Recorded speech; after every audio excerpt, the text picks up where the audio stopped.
à tous, bienvenue dans l'émission Master 1, l'émission des Master 1 de journalisme. Nous sommes en présence de Charlie. Bonjour Charlie. Bonjour Carotte. Alors aujourd'hui, nous allons parler de l'interdiction des mégots qui commence à arriver dans la métropole lilloise avec Clara. Nous parlerons également du restaurant Le Marc qui vient d'être étoilé avec Cyril, mais également de l'e-sport avec Valentin. Mais tout de suite, commençons par un reportage assez frais présenté par Armand, Mostefa et Charlotte.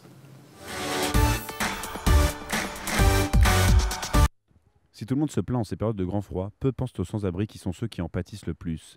Pour les aider à s'en sortir, bon nombre de bénévoles et d'associations se relaient pour leur apporter une aide précieuse. Qui sont-ils et comment s'organisent-ils? Nous sommes allés à la rencontre de l'île de la Solidarité, une association qui agit dans le cœur de l'île. Allons-y. Notre association, elle existe depuis 6 ans. Elle intervient auprès du public sans-abri, SDF et toute personne en grande précarité et depuis 6 ans aussi auprès du public migrant. L'île de Solidarité organise des maraudes au quotidien en apportant de l'alimentaire et du vestimentaire au plus grand nombre de sans-abri possible. Ces fournitures proviennent de dons de supermarchés et d'enseignes textiles. Loin de cet élan de solidarité, Ben réagit à la polémique Célio, dont on avait trouvé une poubelle pleine de vêtements invendus à proximité d'une de leurs boutiques. Le gaspillage, donc la lutte contre le gaspillage, il y a des lois qui sont sorties. C'est vrai, c'est choquant. Après, les enseignes ont des politiques différentes. Il y a des gens qui englobent la solidarité dans leur charte ou dans leur politique interne.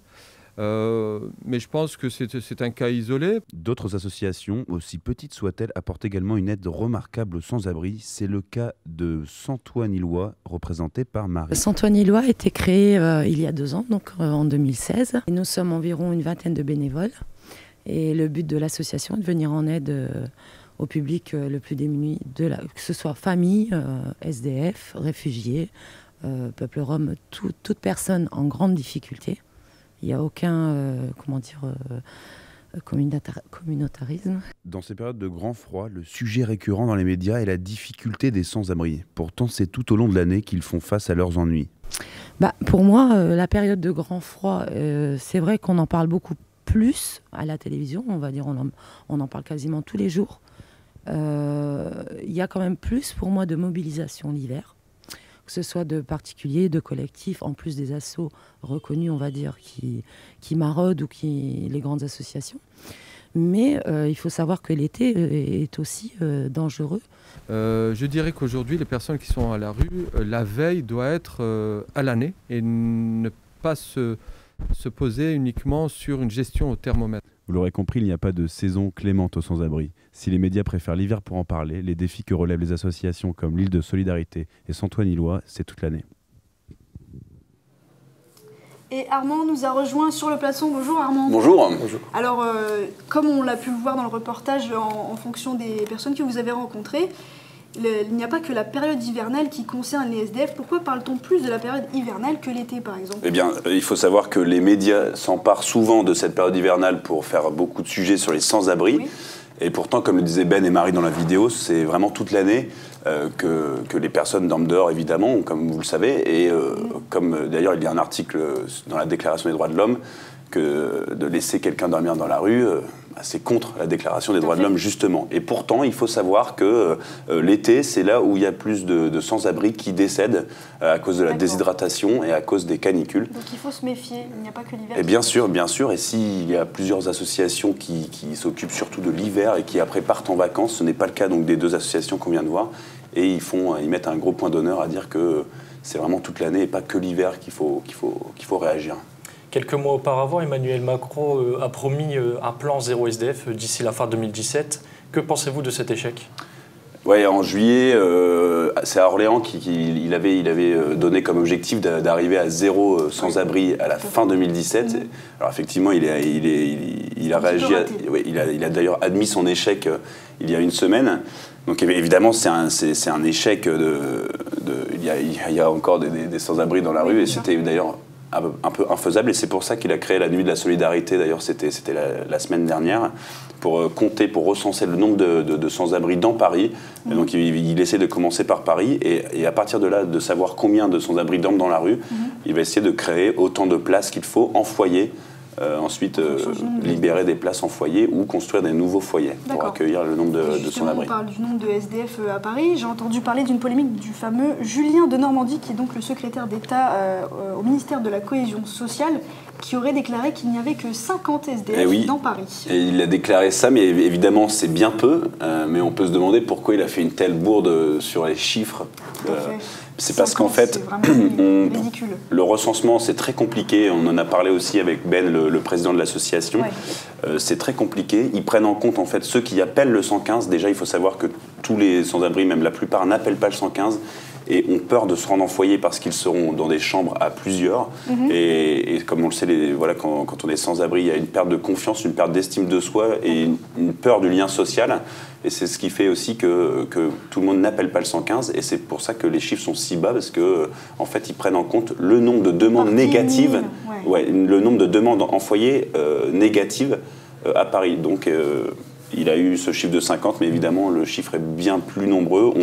En 2012, selon l'INSEE, c'est la dernière étude qu'on a eue, c'est 133 000 sans domicile fixe très en loin France. des 50 annoncés. En France, donc ça m'étonnerait qu'à Paris, il n'y en ait que 50 aujourd'hui. Et on espère en tout cas atteindre ce chiffre de 50 SDF dans la rue d'ici fin 2018. En attendant, un autre phénomène de rue marque les rues lilloises, c'est l'interdiction de jeter ses mégots dans la rue, un sujet présenté par Clara et Rémi. La masse de mégots ramassés en moyenne chaque année à Lille, la municipalité est passée à une phase totalement répressive pour que la métropole soit désormais plus propre. À l'initiative de Sébastien Duhem, un conseiller municipal de Fives, une amende de 68 € sanctionnera désormais les fumeurs pris en train de jeter leurs mégots dans les rues. Malgré nos sollicitations, ce dernier n'a pas tenu à nous répondre, mais d'après le site de la municipalité, un seul mégot suffirait à polluer plus de 500 litres d'eau et il mettrait entre 4 et 12 ans à se décomposer. Du côté des buralistes, l'interdiction ne devrait pas pour autant changer grand-chose. De toute façon, c'est quelque chose qui était déjà voté, qui n'était pas forcément mis en application.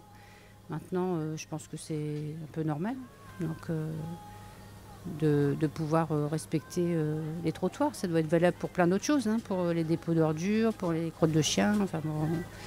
Donc, ce qui risque d'avoir un effet, c'est la prochaine augmentation du tabac au mois de mars. Oui. La municipalité entend bien faire respecter cette interdiction pour une question de santé publique, de coûts de nettoyage et de protection de l'environnement.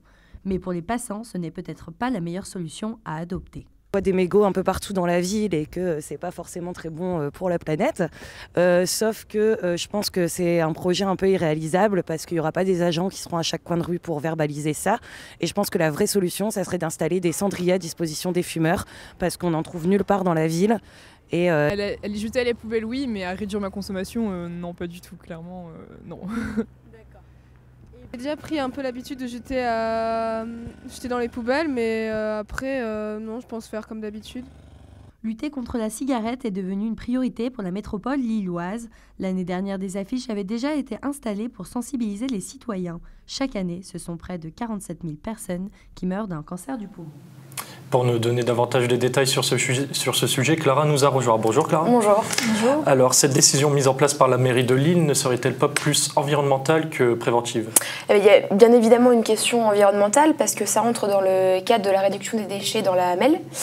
Et donc, il faut protéger l'environnement et nettoyer les rues parce qu'il y a quand même 18 tonnes de mégots ramassés par an à Lille, donc c'est quand même très conséquent. Et il y a aussi au-delà de ça une question de santé publique puisque les mégots ça pollue et ça peut engendrer des maladies ou au-delà du cancer qu'on peut des nombreux cancers qu'on peut avoir avec les mégots de cigarettes, c'est vrai qu'on ne pense pas au fait que ça pollue également l'eau. Bah oui, puisque un mégot ça va dans les égouts, ça va ensuite dans l'océan et généralement c'est pas biodégradable donc ça pollue les poissons. Il y a une étude même qui montre qu'en 96 heures, un seul mégot peut tuer plein de petits poissons dus aux substances nocives qu'il y a à l'intérieur de la cigarette. Sans compter les oiseaux qui dévorent les mégots en passant dans la rue. Tout à fait, c'est vraiment une question aussi environnementale, je pense. D'accord. Et du coup, ces fameux 68 € qui seraient donc rejetés sur les personnes qui jetteraient leurs mégots dans la rue, est-ce que vous pensez que ça va vraiment être utile ? Est-ce que 68 € ça va vraiment dissuader les gens de jeter les mégots ? Moi, je trouve que déjà, l'agent qui fait sa ronde, s'il voit une personne en train de jeter son mégot, c'est là qu'il va verbaliser cette personne. Oui. Mais il n'y a pas un agent à chaque coin de rue qui va trouver chaque personne qui jette son mégot. Donc, comme le dit une des jeunes filles dans le reportage, les cendriers, ça permet de c'est une solution aussi plutôt intéressante, je trouve, puisque les gens peuvent directement jeter dans leur cendrier, et le cendrier, on le vide ensuite.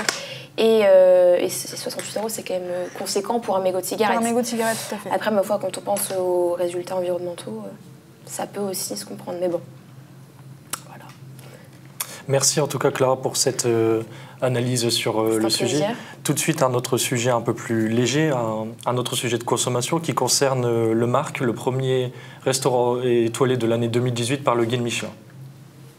Février dernier, le guide Michelin a dressé le bilan des nouveaux restaurants étoilés. Parmi eux, le Marc, comme son nom l'indique, situé à Marc-en-Barœul, a hérité de sa première étoile. Une aubaine pour son chef cuisinier et gérant Abdelkader Belfatmi, qui nous en dit plus sur cette récompense. Bon, on est super contents, on s'y attendait pas vraiment. Et pour nous, là, c'est que du bonheur et on travaille tous les jours et on ne pouvait pas espérer de mieux pour un restaurant. Ce jeune chef mêlant cuisine française et asiatique ne boude pas son plaisir, lui qui suit désormais les critères sélectifs du guide. Pour la première, c'est surtout culinaire, mais il faut aussi un service correct, un bon service, que les lieux soient propres. Ils font aussi attention dans le service que le temps entre chaque plat, ils font vraiment attention à tout. Une belle carte des vins avec des choses cohérentes, des prix cohérents, la justesse des assaisonnements, les produits de saison, il faut avoir une cohérence entre tout ce qui est dans l'assiette, une belle cuisson, une belle sauce. Pour Kader, le jugement du guide Michelin n'est pas comparable à celui des critiques en ligne des clients. Le guide Michelin, c'est vraiment des pros, c'est des personnes pros qui font ça tous les jours, qui est un métier. Et les clients, des fois, ça peut être aussi des clients qui n'ont pas compris ce qu'on a fait, qu'on a fait une chose qui n'est pas à leur goût, ou une cuisine qu'ils n'ont pas l'habitude de manger. Un avis également partagé par les consommateurs. Alors je préfère me regarder sur des guides que sur Internet, parce que il m'est arrivé de donner des avis négatifs, pas pour des restaurants mais pour des hôtels, et de ne pas les retrouver. Ouais, souvent c'est le guide Michelin, autrement c'est par les gens qu'on connaît ou qui disent ouais, c'est pas mal là. Il y en a c'est vrai, d'autres c'est faux, alors ça s'achète un avis. Si obtenir une étoile par le guide Michelin est prestigieux, certains restaurants ne partagent pas le même avis. C'est le cas du restaurant Aux Zéphirites, désigné numéro 1 à Lille par TripAdvisor. Une étoile, c'est un travail qu'il faut développer tous les jours. C'est une pression, c'est une clientèle différente aussi, des gens qui viennent, qui jugent tout. Moi, ça m'intéresse pas. On est plutôt en mode bistrot, un peu gastro parfois, mais on est très bien comme ça et on se prend pas la tête. Ouais. Guide Michelin ou TripAdvisor, le Haut Gratin se trouve dans la métropole lilloise. Eh oui, tout à fait. Cyril nous a rejoint sur le plateau. Bonjour Cyril. Bonjour. Alors apparemment, on a entendu parler d'un restaurant à Londres qui est arrivé en numéro 1 sur TripAdvisor. Pouvez-vous nous en parler un petit peu? Comment est-il arrivé jusque-là? Tout à fait. Alors apparemment, il serait arrivé numéro 1 grâce à des faux avis, tout simplement. D'accord. Mis par des utilisateurs, des amis du patron du restaurant. Oui. Donc il faut savoir que ces faux avis existent, évidemment, sur ces plateformes, comme l'a expliqué le monsieur dans le reportage. Oui. Mais il faut savoir aussi que ces plateformes ont de plus en plus d'algorithmes de plus en plus perfectionnés pour détecter ces faux avis et éviter d'en avoir trop. Est-ce que c'est pas un peu étonnant de se retrouver, comme on disait dans le reportage, on voyait des personnes qui disaient que les avis étaient peut-être un peu faussés parce qu'il y avait des avis qui étaient peut-être faits par des amis, comme c'est le cas de ce jeune homme qui a créé son restaurant à Londres. Est-ce que justement ça donne vraiment une différence entre le guide Michelin et le TripAdvisor? Faut savoir que oui, forcément il y a des avis faussés, mais quand on regarde les restaurants avec énormément d'avis, on ne peut pas fausser autant d'avis. Donc en général, il faut se fier aux restaurants qui ont beaucoup d'avis pour trouver le bon, tout simplement. Oui. Comme l'a dit Kader, avoir une étoile du guide Michelin, ça apporte un certain prestige. Mais justement, en quoi on peut dire qu'un restaurant étoilé est de meilleure qualité qu'un restaurant qui n'a pas d'étoile, justement? Je pense pas qu'on puisse dire que c'est de meilleure qualité parce que, comme l'a expliqué le patron du restaurant Aux Zéphirites, il y en a qui veulent tout simplement pas avoir leur étoile parce que c'est trop de pression, c'est une pression supplémentaire. Mais tout simplement, une étoile, c'est une preuve de qualité, c'est comme un label en gros, mais ça va aussi augmenter les prix certainement, qui va avec l'augmentation de la qualité. D'accord. Et du coup, vous êtes plus TripAdvisor ou guide Michelin? Moi, je suis plus TripAdvisor, tout simplement parce que c'est plus accessible. On peut le directement sur le smartphone et en général, les restaurants du guide Michelin sont assez chers. D'accord. D'autres sont plus restaurants et d'autres préfèrent jouer aux jeux vidéo pendant que les couples s'en vont à la Saint-Valentin. Et c'est justement l'idée qu'a eu ce nouveau bar d'e-sport qui a ouvert à Lille, un sujet que nos confrères du Mastermind nous ont présenté. mars prochain s'ouvrira un bar spécialisé dans l'e-sport, avenue Jean Lebas à Roubaix. Donc l'e-sport, en fait, c'est la compétition du jeu vidéo. Donc du coup, nous, justement, on veut représenter tout cet aspect de compétition de jeu vidéo qui manque sur la métropole. Bah, justement, c'est d'avoir un lieu où justement tous les joueurs occasionnels ou vraiment hardcore gamers puissent se retrouver pour prouver voilà, qui est le meilleur sur tel ou tel jeu. Littéralement sport électronique, l'e-sport est une nouvelle discipline désignant la pratique régulière sur Internet d'un jeu vidéo obligatoirement en multijoueur. Une discipline qui s'exporte en Europe depuis une dizaine d'années. Mais comment s'est développé ce nouveau mode de jeu ? On a réussi à créer des très grandes compétitions, des très grands événements, ça a attiré beaucoup de monde. Des financiers ont remarqué que ça pouvait apporter de l'argent, faut pas se cacher. Et donc on a le système e-sport, donc le sport électronique, a pu exploser et créer d'énormes compétitions avec des budgets phénoménaux. De base c'est parti de tout petits événements cumulés un peu à gauche à droite. Tout le monde tout le monde faisait soit des tournois dans les petites associations, même des cafés, même à l'époque ça existait déjà bien avant. Et en fait ça a pris de l'ampleur parce qu'il y avait de plus en plus de monde, il fallait trouver des plus en plus grosses salles. Ils ont pu financer des projets parce que des gens bien voulaient les soutenir et c'est parti comme ça en montant. Un concept qui séduit de plus en plus de gamers qui y retrouvent l'aspect compétitif du sport et le loisir du jeu vidéo. Alors moi je joue aux jeux vidéo depuis que je suis tout petit et dans mon adolescence en fait je suis vraiment tombé amoureux de League of Legends et League of Legends ça a été un des jeux majeurs de la scène e-sport. C'est sur ce jeu là que ça s'est beaucoup développé dans le francophone. Et au départ, c'était vraiment un loisir. Je regardais beaucoup de compétitions. Et petit à petit, je me suis mis à participer sur des jeux de combat et notamment sur Smash Bros. Alors là-dessus, je trouve que c'est vraiment une bonne idée parce que comme ça, on a vraiment un bar dans lequel on peut se retrouver. Ça coupe un peu avec l'image du gamer dans sa chambre qui n'est pas du tout liée. Là, c'est toujours un moment assez festif quand on vient ici. Et puis ça permet de développer l'idée. Il y a pas mal de personnes qui sont pas vraiment dans l'e-sport mais qui aiment bien les jeux vidéo et qui découvrent le milieu. Ou justement le fait de pouvoir avoir des compétitions de manière assez régulière pour s'améliorer. Et puis ça développe à une échelle plus basse qui permet après de monter sur quelque chose de plus grand, quoi. Les tournois, compétitions et enseignes spécialisées se multiplient partout en France. Mais quel avenir pour ce nouveau concept en pleine expansion économique ? Dans ce genre de milieu, en fait, on est toujours 10 ans en retard par rapport au Japon, enfin par rapport à l'Asie. Donc on va continuer à se développer, c'est juste le démarrage. Mais je pense que d'ici 10 ans, ça sera vraiment en pleine activité. C'est grâce à l'organisation de ces événements que l'e-sport se démocratise au grand. Pour nous parler de ce sujet, Valentin nous a rejoint autour de la table. Bonjour Valentin. Bonjour. Alors j'ai des chiffres qui datent de 2016. 40 millions de personnes ont regardé les championnats du monde de League of Legends, le jeu qu'on a vu dans le reportage, et autant d'argent généré que pour un match de foot. Et justement, d'où cette question, est-ce que l'argent généré va-t-il pourrir cette compétition ? Non, je ne pense pas. À vrai dire, c'est en cours de développement et de plus en plus, notamment dans la région, en France et donc dans la région, il y a de plus en plus de compétitions de e-sport et c'est également diffusé sur Internet et à la télévision. Et donc, je pense que c'est vraiment dans le but de populariser l'e-sport. C'est en plein développement en fait. Oui, c'est ça, c'est en plein développement, donc depuis, on l'a dit dans le reportage, depuis une petite dizaine d'années. D'accord. Et en plus donc, du développement, il y a pas mal de projets donc, dans la région, notamment à Roubaix. D'ici 2 semaines, QG e-sport va ouvrir.